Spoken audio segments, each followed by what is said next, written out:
8절 말씀 중심에서 완성된 사랑이라는 제목으로 함께 말씀을 통해 은혜 나누기를 원합니다.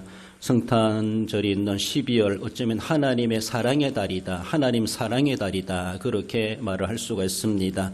하나님의 사랑의 결정체로 이 땅에 보내심을 받은 예수 그리스도 우리를 영생 얻게 하시기 위해서 독생자까지 허락하신 하나님의 그 사랑을 우리는 그렇게 상고해 보게 됩니다.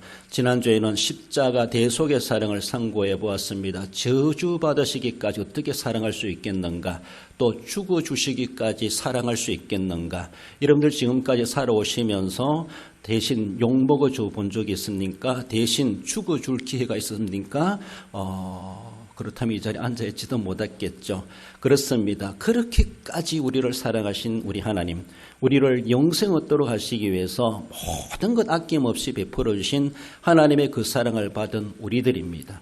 우리가 누가 뭐란다 할지라도 우리는 이래봬도 그래도 하나님의 그런 사랑을 받은 대상이다라는 것, 세상에 어쩌면 청와대나 대통령 앞에 가서 훈장 받는 것보다도 더 영광스러운 것이고 더 가치 있는 것이고 정말로 세상 족보에 기록되지 않는다 할지라도 하나님 나라에 기록되는 우리의 그 모습이 아니겠는가라는 것을 기억해 보며 하나님의 그 크신 사랑을 우리가 청량할 수 없고 말로 형용할 수 없는 하늘을 두루마리 삼아도 바다를 먹물 삼아도 다 표현할 수 없고 기록할 수 없다는 표현처럼 우리는 그런 하나님의 사랑을 입었다라는 것이 얼마나 자부심입니까? 우리 이 자부심 가지고 교만할 필요 없지만은 그렇게 늘 감격 속에 살아갈 필요는 있다. 그래서 그 하나님의 사랑을 늘 감격하며 그 사랑만 생각하면은 감격스럽고 눈물이 나고 주님 앞에 정말로 겸허해질 수밖에 없는 우리의 자세를 가지게 될 수밖에 없다라는 것입니다.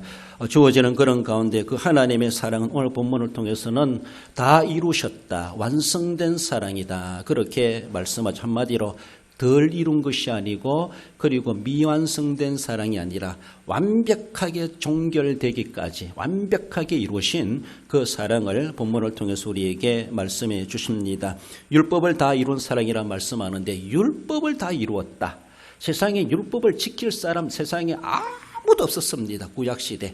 오늘까지도 마찬가지. 그러나 그 율법을 다 이루는 하나님의 놀라운 역사가 있었다라는 것이 오늘 본문의 사랑으로 이렇게 표현되고 있는데 그렇게 수백 년 동안 율법에 얽매여 살아갔던 유대인들이 생각해 볼 때 그 율법을 단번에 해결하신 놀라운 하나님의 사랑이란 방법이 있었다는 것을 우리는 알게 되었고 그 사랑의 크기와 범위가 효력이 그 능력이 얼마나 위대하면은 수백 년 동안 유대인들이 율법을 가지고 얽매여 살아왔는데 거기에서 자유함을 얻게 되는 놀라운 은혜인가 그 사랑이 얼마나 위대하길래 그렇게까지 율법도 다 완성하시는가 우리는 정말로 실감이 안 날지 모르지만은 유대인들이 들어본다면 정말로 그들은 놀라지 않겠는가 그런 생각을 해봅니다. 하나님이 다 이루신 그 사랑은 하나님 행하시는 창조를 다 이루셨고 구속을 다 이루셨고 하나님 행하신 일을 우리는 정말로 감탄하지 않을 것이 하나도 없다 그렇게 말할 수 있는데 우리를 구원해 주시기 위해서 예수님을 보내신 하나님의 그 사랑 차원에서 본다 할지라도 그 사랑이 창조만큼이나 얼마나 위대한 것인가라는 것을 본문은 우리에게 말씀합니다. 완성된 사랑이란 자에 주시는 말씀, 본문에서 주시는 것을 살펴볼 때 먼저는 그 사랑은 갚을 수 없는 사랑이다. 그렇게 말씀합니다. 피차 사랑의 빛 외에는 아무에게도 아무 빛도 지지 말라. 세상 모든 사람은 하나님께 사랑의 빛을 진 사람들이다. 이렇게 말합니다. 내가 언제 하나님께 사랑받았습니까? 하나님 내게 언제 사랑을 줬습니까? 내가 무슨 사랑의 빛을 받았습니까? 우리는 그렇게 말할지 모르지만은 하나님이 독생자를 이 땅에 보내신 그 자체만으로서 이미 하나님이 우리에게 얼마나 사랑이신가 이처럼 사랑하사 세상에 보내셨습니다. 그 사랑의 금덩어리를 우리에게 보내셨고 우리는 알게 모르게 그것을 이미 받았다라고 볼 수 있어요. 받았음에도 받은 줄도 모르고 있는 줄도 모르고 가치를 느끼지 못하는 세상 사람들이어서 그렇지 이미 그것을 알고 있는 우리들은 이미 그 사랑의 빛이 얼마나 큰가 얼마나 크기에 우리가 갚을 수 없는 사랑의 크기다 이렇게 표현하고 있는 것을 볼 수가 있죠. 얼마나 빚이 크면은 갚을 수 없겠습니까? 그렇지 않습니까? 어느 목사님도 어느 교회 부임에 갔는데 큰 교회입니다만은 그 가니까 교회가 뭘 하니라고 했는지 빚이 100단위가 넘는다. 100단위가 넘어요. 그래서 목사님 너무나 태연하게 그러면 내가 그 빚 때문에 남은 목회생활 못한다. 그래 나는 빚은 다 갚을 생각 안 하고 은행에서 들으면 손할지 모르지만은 원금에 대한 이자만 계속 갚는다는 것이죠. 그러면서 능력 때는 조금씩 갚겠지만은 나는 예수님 재림하실 때까지 빚 완전히 갚을 생각하지 않는다. 그 갚으려고 하면은 다른 일 못하고 목회 못하고 하니까 일단은 문제 생기지 않도록만 해결하고 주님 오시는 그날까지 그 빚을 끌고 가겠다. 이는 정말로 아주 그렇게 큰 마음을 가지시고 그런 말씀을 하시는 것을 듣기도 했습니다. 빚에 짓눌러 산다는 것이 얼마나 억눌린 삶입니까? 그렇지 않습니까? 우겨쌈을 당하고 빚의 독촉을 받는 것이 얼마나 힘든 삶입니까? 빚을 갚지 못해가지고 부도 나가지고 그래서 살고 싶지 않아서 생명까지도 해야하려고 하는 그런 사람들도 없잖아 있는 것을 볼 수가 있습니다. 그렇습니다. 그 빚에 대해서 우리가 갚을 수 없을 만큼 엄청난 큰 빚을 짓는데 그 빚이 무엇인가 바로 사랑의 빚이다. 그것을 말씀하고 있습니다. 그렇습니다. 그 사랑 우리는 평생 가도 갚을 수 없을 만큼 크다는 것이죠. 평생 가도 갚을 수 없었기 때문에 남몰라 하고 무시해버리고 그렇게 살겠다, 무책임하게 살겠다 그런 것은 자세가 아니라는 것이죠. 빚이 크다고 하지만 그러나 그 빚에 대해서 자유하지 못하고 살 이유는 없는데 그 빚이 있다 할지라도 우리는 그 빚에 대해서 어쩌면은 거룩한 부담감은 우리에게 있어야 된다라는 겁니다. 하나님 우리에게 그 사랑을 베풀어 주셨는데 우리 인간들이 그 사랑을 다 갚지 못할 빚이라는 것에 대해서도 하나님도 잘 알고 있습니다. 그래서 우리에게 빚 독촉을 하지 않으십니다. 하지만은 너는 빚진 자이다라는 것만은 알고 살아라는 것을 우리 하나님 우리에게 요구하고 계시다는 것을 알아야 되죠. 그렇지 않습니까? 세상에서도 내가 너 빚 다 갚을 수 없다는 거 안다. 그렇다고 해서 안 받겠다는 것이 아니잖아요. 그러니까 받을 수는 받는데 그렇다고 해서 나는 빚 안 갚아도 된다. 이것은 정말로 공개적인 도둑질하는 거나 똑같습니다. 그러므로 우리가 어떻게든지 하려고 하면은 갚으려고 애를 써가야 되는데 그러나 그 빚에 대해서 갚을 수 없을 때 언제라도 고마운 줄 알고 내 재산을 다 들여도 갚을 수 없는 것인데 그러면서 빚을 안 갚고 호의호색하며 살아간다라면은 얼마나 대먹지 못한 모습이겠습니까? 갚지 못할 사랑이라 할지라도 갚지 못할 그 은혜라 할지라도 우리는 그에 대해서 감격할 줄 알고 고마워할 줄 알고 거룩한 부담감을 가질 줄 아는 것은 빚을 진 사람의 가져야 될 적으나마 자세라라고 하는 것을 볼 수가 있습니다. 인간이 행하는 하나님의 사랑에 대해서 우리가 청량할 수 없는 것, 하나님이 우리를 인간을 향하여 행하신 그 은혜에 대해서 우리가 무엇을 청량하고 다 계산할 수 있겠습니까? 하나님의 창조를 우리가 다 계산하고 그 창조를 통해서 우리에게 주시는 한 가지 자연의 혜택을 통해서 자연의 원리를 통해서 우리에게 주시는 하나님의 일반 은총을 우리가 어떻게 갚을 수가 있겠습니까? 그렇지 않습니까? 쉬운 말로 공기값 내놔라, 바람값 내놔라, 햇빛값 내놔라 하면은 어떻게 세금을 다 내겠습니까? 어떻게 빚을 갚겠습니까? 갚을 수 없습니다. 하나님의 창조에 대해서만큼도 우리가 그 빚에 대해서 감당할 수 없습니다.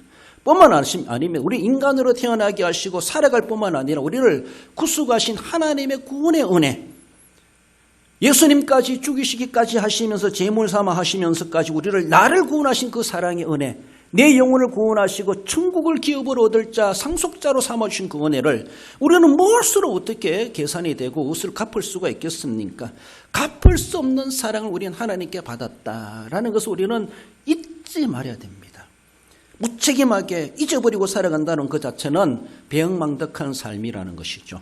예수님의 비유에서 그런 사람을 다시 잡아와가지고 너 빚 갚아라라고 하며 그렇게 비유의 말씀을 하시는 것을 볼 수가 있죠.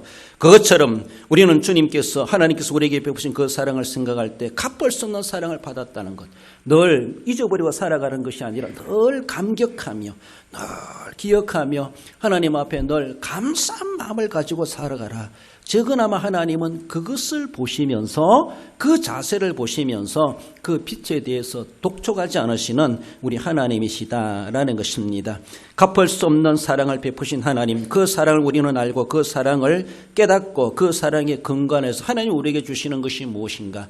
네가 갚을 수 있는 사랑을 그에게 받았다면 적은 아마 이 정도는 너도 사랑하며 살아라 라고 하시는 그 말씀이 마태복음 22장 37절에 해주시는 말씀이죠. 읽어봅시다. 예수께서 이르시되 주 너희의 하나님을 사랑하라 하셨으니 이것이 첫째 계명이요 둘째도 그와 같으니 내 이웃을 내 자신같이 사랑하라 하셨으니 온 율법과 선지자의 강령이니라. 할렐루야.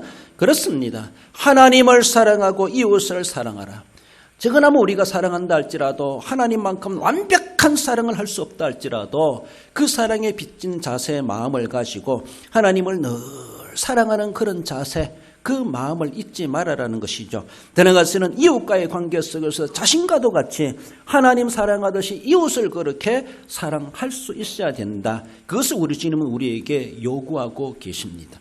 갚을 수 없는 사랑이지만은 이 정도는 할 수 있지 않느냐라고 하시면서 사랑의 삶을, 우리에게 사랑의 강령을 우리에게 주셨고 하나님을 사랑하고 이웃을 사랑함으로 인하여서 그 사랑에 보답하는 그런 삶을, 사랑을 갚고자 하는 자세로 살아가야 될 것을 말씀하고 있습니다. 이렇게까지 완성되고 크신 사랑을 우리에게 베푸신 하나님의 그 크신 사랑을 어쩌면 성탄을 통해서 우리에게 덧입게 되었다라는 것을 말씀하며 성탄을 우리가 맞이하며 진정코 그 놀라운 사랑, 그 갚을 수 없는 사랑을 내게도 허락하셨구나 늘 감격하며 사랑의 삶을 살아가야 할 것입니다.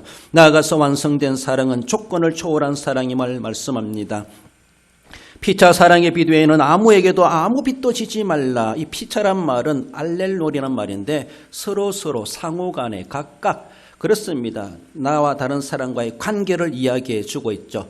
본문은 두 가지 의미로 사랑에 아무 빛도 지지 말라고 말씀하는데 성도들이 살아가면서 인간적으로 물질적으로 짓는 그 빛에 대해서 빛을 남겨두지 말고 빛을 갚으라라고 하는 것을 우리에게 먼저 요구해 주고 계십니다. 그렇습니다. 여러분들 인간관계 많지도 않는 돈 가지고 서로 얽혀있고 관계가 뒤틀리지 않도록 정말로 10원 하나라도 내가 그렇게 갚아야 된다 그런 마음 가지시고 일전이라 할지라도 갚지 않는 일이 없도록 그렇게 갚을 수 있는 그런 정신을 가지고 물질 관계가 이루어져야 될 것을 말씀하십니다. 빚지고 살아가서는 결코 안 된다는 것을 말하고 빚을 질 수밖에 없는 상황이 있을 수 있지만 그 빚을 갚아야 된다는 것을 성경은 우리에게 먼저 요청해 주고 있습니다. 나아가서는 본문에서는 사랑이란 성도들, 사랑이란 그 빚에 대해서 사랑의 빚 외에는 지지 말라 그렇게 말씀하고 있습니다.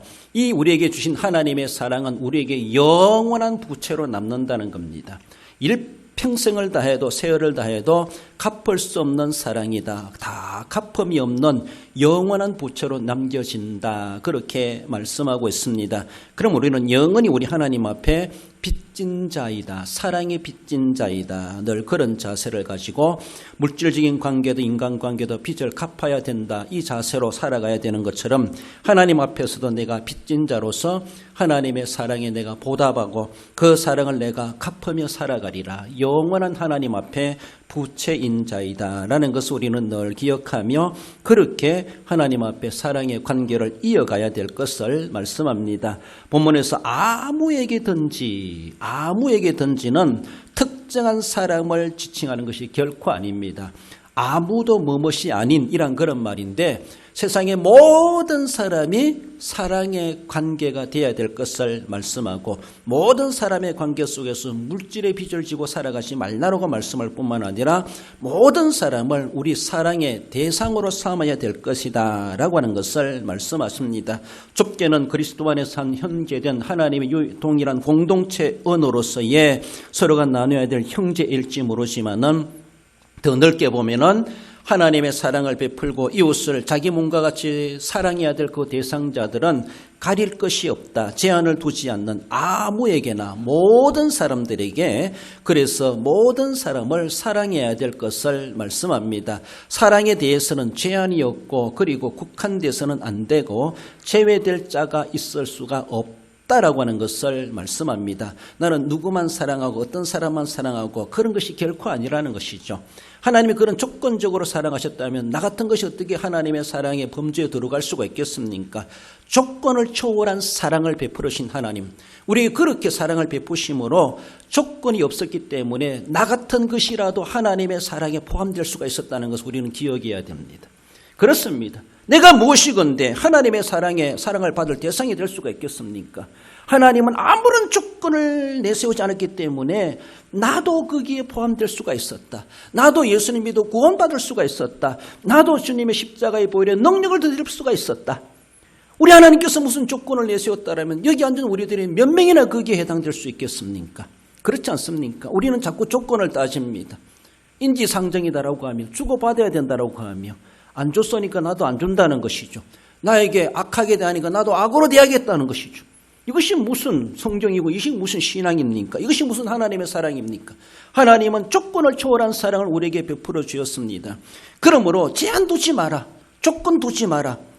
사랑에는 국경이 없느니라. 이렇게 말하죠. 국경이 없습니다. 복음도 국경이 없습니다. 정치적으로는 국경이 있고 경제적으로는 국경이 있고 인간관계는 국경이 있을지 모르지만은 사랑에는 국경이 없습니다. 사랑에는 제한이 없습니다. 사랑에는 뭔가 조건이 없다는 것이죠. 우리 하나님께서도 그런 조건을 두지 않고 초월하여 우리를 사랑하셨는데 우리가 무엇이건데 하나님도 안 하는 일을 우리가 왜 하려고 합니까? 하나님이 금하신 일을 우리가 왜 하려고 합니까? 그렇다면 성탄을 맞이할 자격이 없는 사람입니다. 성탄은 모든 사람들에게 왔습니다. 모든 사람들에게. 이처럼 사랑하사 아무에게든지 아무 빚도 지지 말라. 그렇습니다. 그 사람이 내게 어떤 일을 하든지 간에 어떤 모양이든지 간에 우리는 그리스도의 사랑으로 품지 못할 대상은 아무도 없다. 품지 못할 사람은 아무도 없다는 겁니다. 내 성질로는 내 사랑으로는 안 되지만은 하나님의 사랑으로 바라볼 때는 그 사람도 사랑의 대상이라는 것이죠. 하나님의 마음에 가지고 바라볼 때는 그 사람도 내가 품어야 될 대상이라는 것이죠. 그렇습니다. 우리는 그렇지 못하지만 그러나 하나님의 사랑을 근간으로 바라볼 때 다르게 보면 주 예수 그리스도의 이름으로라는 그 말 앞에 우리는 그 앞에 엎드릴 수밖에 없고 자신의 모든 조건을 다 내려놓을 수밖에 없고 무장해제할 수밖에 없다라는 것입니다. 그렇기 때문에 나 같은 것이라도 십자가의 구속의 은혜의 대상이 되었고 예수님을 믿어 구원받는 자가 되었다는 것을 말씀하죠. 그러므로 하나님께서도 우리를 향하여서도 너도 이웃을 향하여 조건 내세우지 말고 쉬운 말로 무작정이라도 해라. 무조건이라도 해라. 이유를 묻지 말고 뭔가 바라지 말고 그 사랑을 베푸는 자가 되어라. 조건 없는 초월한 사랑을 우리에게 그렇게 요구하시고 그 사랑을 우리 주님은 우리에게 말씀하고 계십니다. 그러므로 우리가 사랑해야 될 대상에 따로 있는 것이 아니라 모든 사람이 정말로 아무에게든지 빚을 짓지 말라라고 말씀하시는 것처럼 그 사랑을 나누고 사랑의 대상이 되어야 될 것을 말씀합니다. 예수님의 가르침을 인용해 볼 때 마태복음 5장 44절에 나는 너희에게 이르노니 너희 원수를 사랑하며 너희를 핍박하는 자를 위해서 기도하라. 그렇게 말씀하십니다. 율법은 미워하는 자를 미워하라고 말합니다. 눈은 눈으로 이는 이로 손은 손으로 발은 발로 갚으라. 이것이 율법이었습니다. 그러나 이제 내가 너희들에게 명하노니 라고 말씀하시면서 너희 원수를 사랑하며 너희를 핍박하는 자를 위해서 기도해라. 이것이 복음이고 이것이 성탄이고 이것이 하나님의 사랑의 진수라고 하는 것을 우리에게 말씀해 주신다는 것입니다. 그러므로 그 사랑을 받은 자로서 조건 없는 초월한 사랑을 우리에게 베푸신 하나님의 완벽한 사랑을 우리가 덧입었다는 것을 늘 기억하며 그 사랑을 감당해 가야 되고 그 사랑을 다 하지 못한 것을 우리 하나님 앞에 우리는 늘 더 큰 사랑의 빚을 지고 사는 것이고 하나님 앞에 회개해야 될 제목 중에 하나라는 것을 기억해야 할 것입니다. 나가서 완성된 사랑 마지막으로는 율법을 다 이룬 사랑임을 말씀합니다. 남을 사랑하는 자는 율법을 다 이루었느니라. 다 이루었다. 이것은 현재 완료형으로 그렇게 율법 문법적으로 말하고 있습니다. 다 현재 완료라는 것이죠.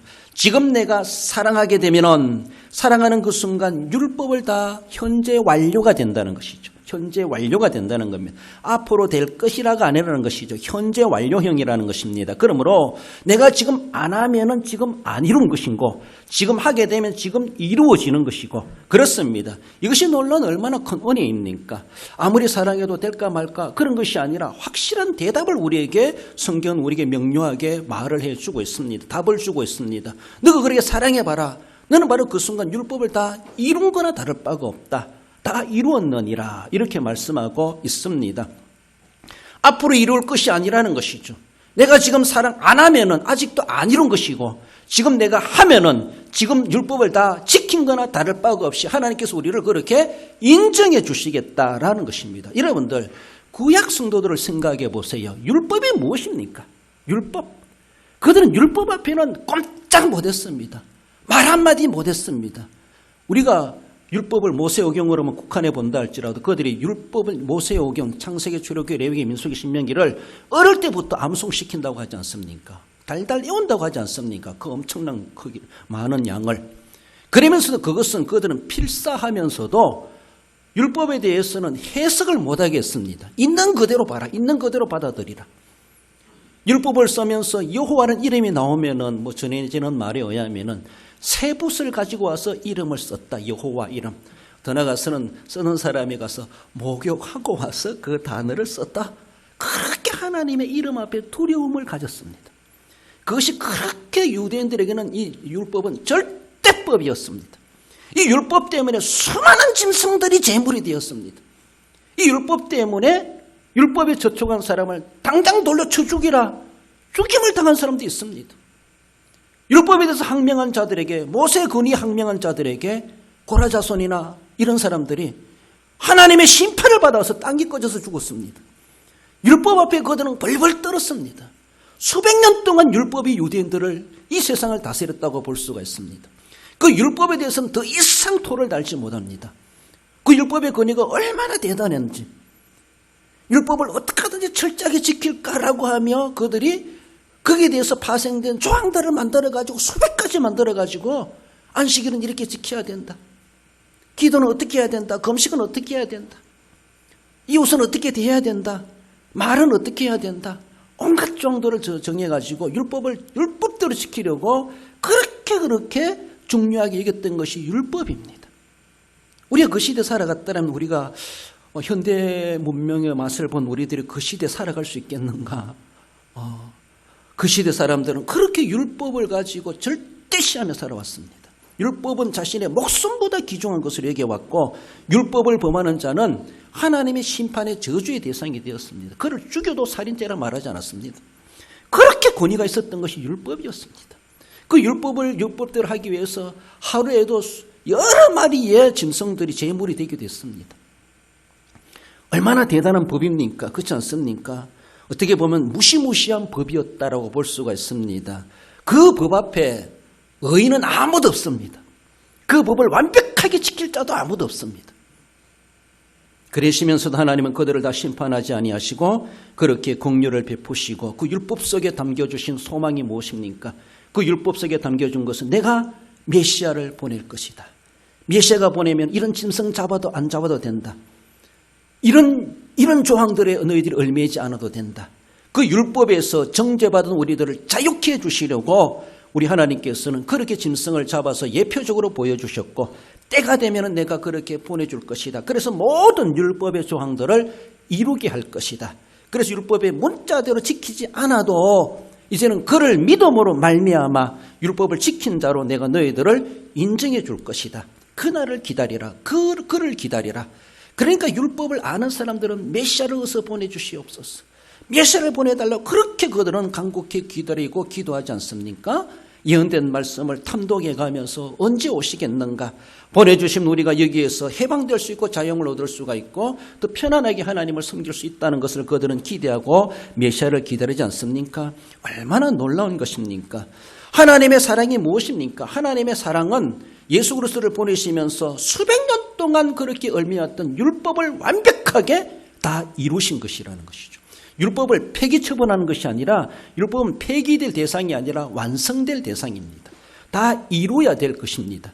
그래서 세상에 어느 누구도 대제사장이랄지라도 아론이랄지라도 다 이룰 수 없는 율법 조항이었지만은 진정한 대제사장이신 아론의 반차가 아닌 멜기세덱의 반차를 쫓아오신 대제사장인 예수 그리스도께서 우리를 위해서 십자가에 달려 피를 돌아가심으로 율법의 모든 조항들을 다 이루었다, 그렇게 말씀하시지 않습니까?